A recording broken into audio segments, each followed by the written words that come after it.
Hey, RPT class. Welcome to my final presentation video. So, I have a live audience.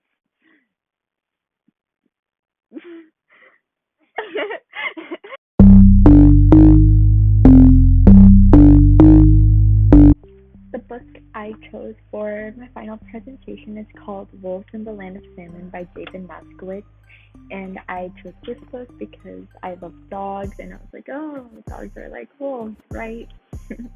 David had adventured throughout the Pacific Northwest region of North America, and he has a picture of the map right here.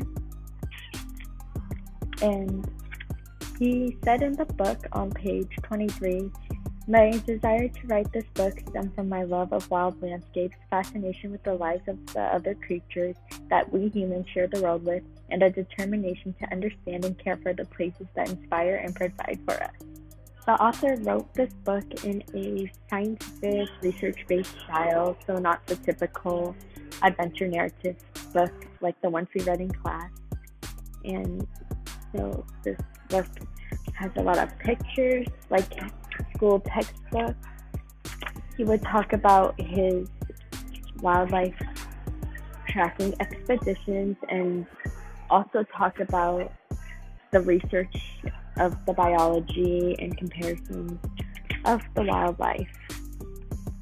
I brought a special guest with me today, Maya Sukpaseth, and I wanted to teach her one special fact about wolves. So the skull of a wolf reveals much about the evolutionary history, lifestyle, and biology of its exceptionally successful mammalian carnivore.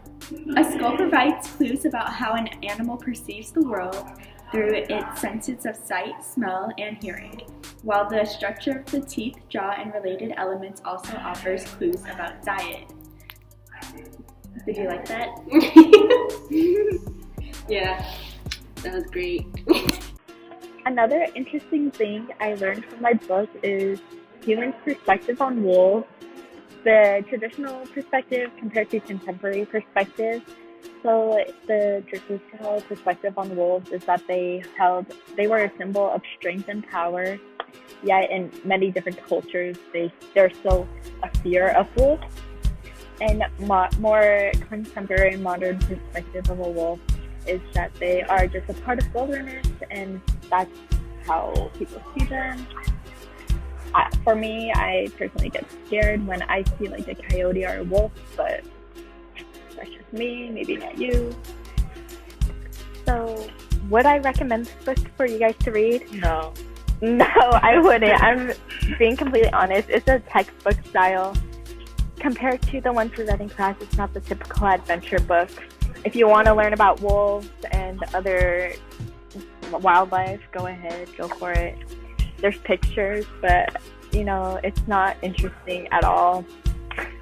I'm being honest, and comparing it to Wild and The Long Walk is something I've been dreading, but if I have to compare it, I'm going to say that the author of this book went on some of his expeditions to find wolves with a friend, just as in Wild. And wait, what's the book called? Wild? Which one? The one we read? Yeah. Slavomir and Cheryl both interacted with people on their adventures, just as David had. So I want to just compare this book to our adventures by the wildlife we saw on our hike, and it wasn't wildlife like wolves, but it was bugs, birds, and dogs. If you like emo, then like there's another dog that's